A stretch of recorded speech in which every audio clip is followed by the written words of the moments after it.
This is part 6 of In Plain Sight, How a Christian Scientist Sees the World. And in this final part, we want to go over the summary. We want to revisit that and see if, in fact, we have expressed ourselves along the way towards those conclusions. Moving backwards, though, we also want to talk a little bit about the philosophy of Genesis Academy in specific. And before we do that, we'll take up a number of examples of what I call following the breadcrumbs. And this is the idea of doing some detective work in the details of the world around us. And although we look at this very specific details of how the world is constructed, but can those, as breadcrumbs, lead us back up the chain of logic to the one who created all things to begin with? And can we tell a little bit about what's happened to life through time through studying some of those details? And I think we can. And that's the purpose of this 6th and final portion. So to begin our detective study, we want to look at the exceptional case of zinafara, or the carrier shell mollusk. Now, this may look to you on the left like just a pile of shells, or on the right, it may look very much like just a piece of coral reef that's been taken out of the ocean. But in fact, this is actually the shell of a mollusk, of a soft-shelled animal, lives in the ocean, that's underneath this shell, lives underneath, secretes and creates a shell. And you can see the outline of the shell here. It's a typical sort of single valve or single shell that's actually created in a bit of a coiled structure.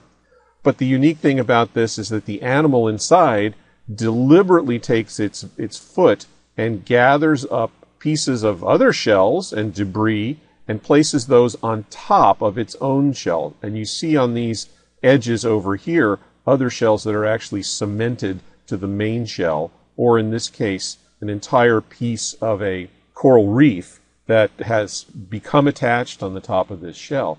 And they serve as a kind of camouflage. And the interesting thing about this is not so much the shell as the animal underneath the shell. So if we think about the animal that is basically blind, it has a light detecting pigment spot that's not like your eye and my eye, but just if you were to put your hand over your eyes and you could tell perhaps that you were in a lighted room or a darkened room, that would be the level of detection that zinafara has.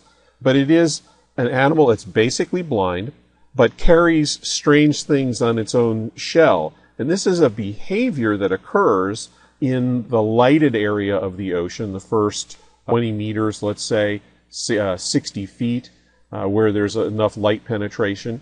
And the animal deliberately takes these pieces of debris and over a period of hours, sometimes 10, 12 hours, holds them on the shell and cements them to the shell so that essentially it's camouflaging itself so that its predators can't distinguish it from the sea floor.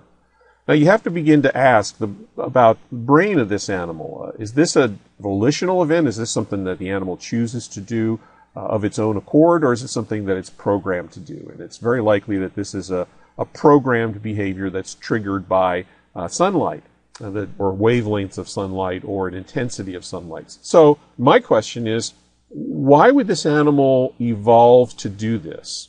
How would it know that it's actually protecting itself by placing these objects on its shell? How would it know that its predators are looking for it with a vision system that depends on being able to discriminate one object against another in a water environment that has sunlight penetration to a certain depth?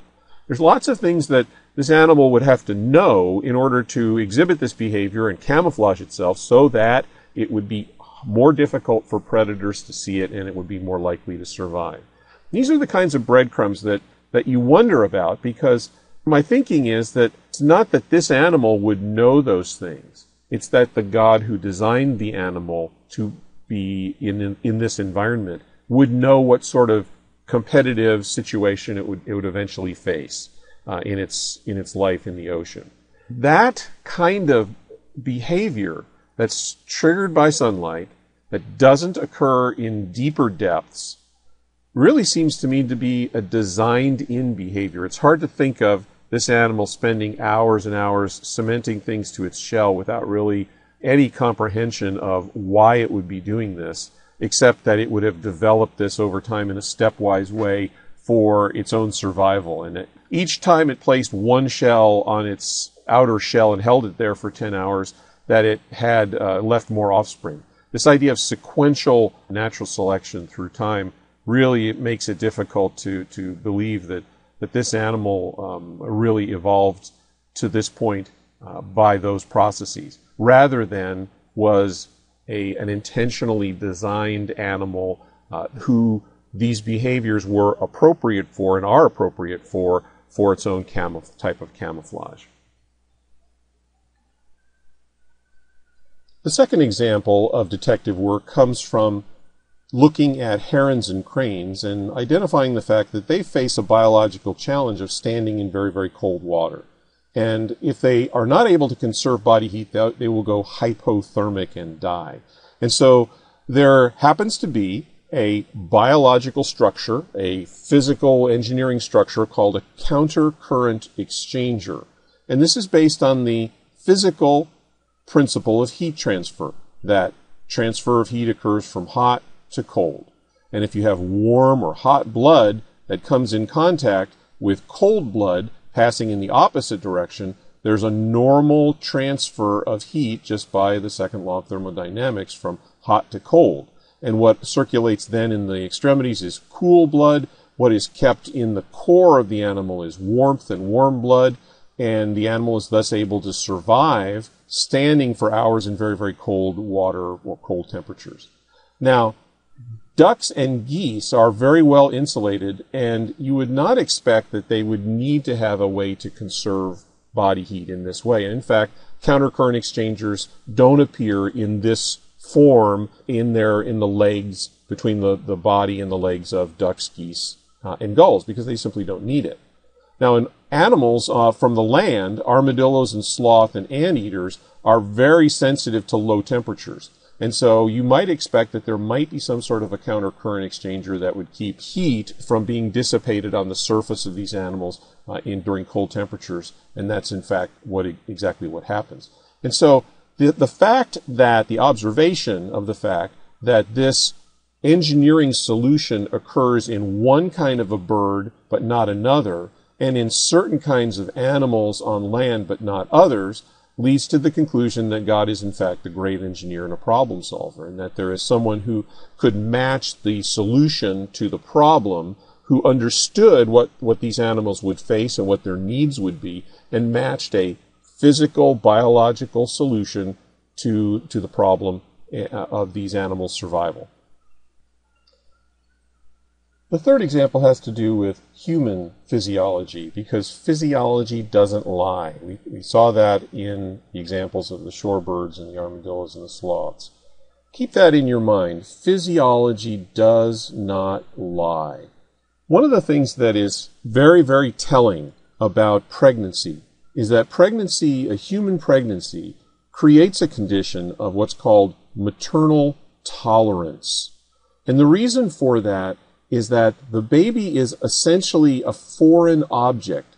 The baby now, from the point of conception of the zygote, has its own unique chromosomal pattern. It's the first point at which there is clearly something different than either parent, and that is a complete genome that expresses itself with its own unique, what are called major histocompatibility antigens, its own unique immunologic profile. So much so that what happens in this sort of complicated diagram is what has to happen for the baby not to get rejected is for tolerance to develop.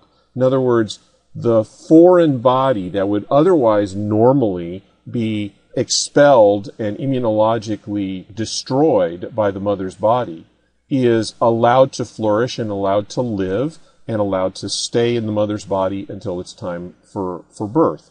And this is often called an immunological paradox, because you have a foreign body, which is the baby, which is not expelled, but is kept, in fact, protected by the body of the mother against its own immune system. And this is, in fact, one of the clearest physiologic proofs of the personhood of an individual from the point of conception onward. because physiology does not lie. It doesn't matter what you might think in terms of when brain waves begin or when pain can be felt. Those are totally irrelevant to the idea that from the very moment of conception, that cell now is a foreign object, so much so that the mother's body recognizes it as a foreign object and immunologically would remove it unless the immune system develops a tolerance, unless the immune system was essentially fooled into allowing this foreign object to grow. And that's what the process of pregnancy is. I call this, in a little article that I wrote, the fingerprint of God. It's the very, very clear fingerprint of the personhood and the uniqueness of every individual from the very moment of conception on, so much so that even though the mother might say that it's not a person with their mind and their words, their body knows otherwise because their physiology doesn't lie. Another example where physiology doesn't lie is in the human physiology and how it's appropriate for life on this earth. And where we see this very, very clearly is in the area of bone health and bone physiology when we take the body out of Earth's normal gravity. That is, when we go into space. Not only do we have to carry things with us that we need air at a certain pressure, we need warmth, we need fluids at a certain temperature, we need obviously oxygen to breathe at a certain pressure and partial pressure, and we have to have our needs met in terms of the removal of heat, the removal of carbon dioxide, the removal of wastes. Those physiologic needs are all met for us precisely on Earth, that we are the kind of life that will thrive in the conditions that the Earth provides for us. And we can see that bone health actually requires a normal 1G gravitational field for normal bone development. When we take astronauts up into space for even really short periods of time, there is a pronounced loss of bone density that begins to occur because the bone is unloaded. The bone interprets it as a signal that it no longer needs to build bone, but can instead remove calcium from the body and use it in the circulation for other purposes. And so this is a approximately 100-day graph of calcaneal mineral calcium loss during spaceflight. There have been many, many, many examples of this, and it represents a problem that people have, human beings have, in getting to another world like the moon, or specifically Mars, if you have to be in space for many, many months, 9 to 10 months in one direction. And what will your bones be like when you get there? What will your bones be like when you come back? And so there are exercise regimens that help to counteract this, but can't completely prevent bone loss and those sorts of things. It just goes to show that physiology doesn't lie, that people are strangers in an environment outside of the earth, that we are designed to live in the environment that we are found. God designed us to fit in the environment that he created. So it makes sense that there is a concordance or a correlation between the things that we need and the things that are provided for us by our environment. And there simply is no place like home. And we are designed to live where we do live.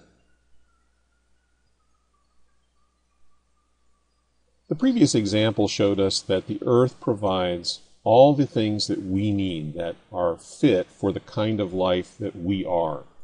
And one of those factors that we didn't mention was light. Sunlight makes us feel good in terms of our mood, but it's also very important in the production of vitamin D by our skin. The skin, interestingly enough, is a photosynthetic organ, very much like a green plant, except a green plant uses carbon dioxide and water to create sugar. Our skin is a photosynthetic organ that uses existing molecules with sun energy to create vitamin D, which is critical for enhancing calcium absorption from the gut, and of course for building then strong bones. And so you think about having strong bones in the garden, You would have wanted to have good sun exposure and a good source of calcium. The Bible says that people lived naked in a garden. Well, if we were to live naked in a garden today, we might suffer from skin burn and skin cancer. And the question would be, how could God have designed people to live without clothing in a situation of continuous sun exposure during the day and not suffer from sunburn and skin cancer? How do you balance the risks and the benefits that would be present in that kind of an environment? The risk of sun damage and the benefit of sun-generated vitamin D for bone health. Well, the answer lies in the physiology of the skin itself and the tanning response, and some critical factors about what predisposes individuals to get skin cancer. Typically, melanin production, the compound that creates the skin color, is driven by UVB exposure. And increases in UVB exposure increase the amount of melanin production and therefore the tone of the skin, the darkness of the skin. We call that a tanning response. That tanning response is actually a defensive response to protect the skin from damage due to unrestricted energy absorption from sunlight. And what it does is it eventually lowers UV exposure in the nucleus. But if our skin gets too dark, we essentially lower its ability to produce vitamin D and lower its ability to help us absorb calcium. So there's a risk and a benefit here. If you have extremely dark skin, you really require extremely bright, direct, and long duration sunlight to have enough light exposure to have adequate vitamin D. If you have light skin, you don't require as much, but you're then at risk for potential sunburn and skin cancers. Well, it seems that humans do need sunlight. We were, in fact, designed to live outside where vitamin D production by the sun would be a normal event. We wouldn't have to worry about it. And our skin has an adaptive protective mechanism built into it called tanning that minimizes UV damage. And so we could potentially live naked in a garden and not suffer from sunburn or skin cancer. We would be protected by a normal tanning response. But what about skin cancer? Well, it turns out that there are certain factors involved in the development of skin cancer, that it is more likely you are more likely to develop the malignant form of skin cancer, melanoma, with intermittent exposure to sunlight. That is, you go on vacation for a week and you get terribly suntanned or sunburned, or you go on a trip or you are outside during the summer rather than when school is in session, and you have a problem getting burned. Rather than continuous exposure, individuals who live and work outside who have continuous exposure to the sun during the day do not often get skin cancers. And then secondarily, skin cancer to develop requires pre-existing mutations that predispose these cells to become cancerous.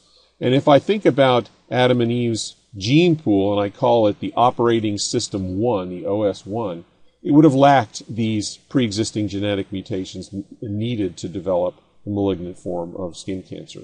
So the fact that their operating system was pure and that their exposure was continuous and not episodic suggested that skin cancer would not have been a problem in the garden. And then tanning, of course, is the normal adaptive response to adjusting the benefit versus risk ratio for a given level of UV or sun exposure. So the original, we don't know what the original skin tone was, but it was probably darker than Caucasian and lighter than the blackest Africans. It was sort of probably a medium brown to get enough exposure, allow enough exposure for proper vitamin D and enough protection to protect against burning and potential skin cancer as we go along. Now, the last example we're going to take up also has to do with human physiology and is a final example of physiology doesn't lie. And it's called the eat me, don't eat me signal. And it really has to do with the idea of how the body determines what belongs to it and what is foreign to it, and what becomes foreign to it and when it should be cleared.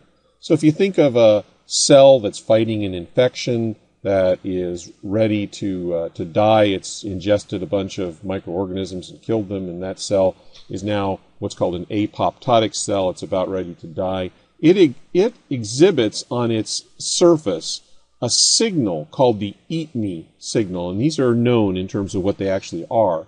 And those signals are like little hands that are raised to say, here I am, I'm foreign, eat me. And a normal macrophage, a normal white blood cell, whose job it is to engulf and ingest and degrade other cells, does exactly that. It responds to recognize, to find and recognize the cells that are ready to die, and to clean those cells up, to engulf them and eat them, recycle their constituents. That is the eat me signal. And that is a perfectly normal signal. It happens when a red blood cell gets worn out every 120 days, has to be recycled, begins to exhibit on its surface an eat me signal. But now what would happen if a cell type that we might call a tumor cell type did not start to exhibit the eat me signal as it began to grow or as it began to get old? It just kept growing. It just would keep dividing and dividing and dividing. In fact, some of those cells on their surface exhibit what's called a don't eat me signal. It's a way to fool the immune system into thinking that these cells that are tumor cells, which the body should recognize as now being mutated or foreign, are still okay to the body. And they can actually slip under the immune surveillance radar of the immune system and continue to grow, and that's a problem. But this recognition that there are eat me and don't eat me signals, even on the same cell, is very key to the manipulation of this response for the potential cure of certain cancers. And so it's not surprising that the body itself has a way to recognize what belongs to it and what is foreign to it. And it's much like what we said about the baby. The mother's body recognizes that it is foreign, but it's held at bay by a system of immune tolerance to prevent the rejection.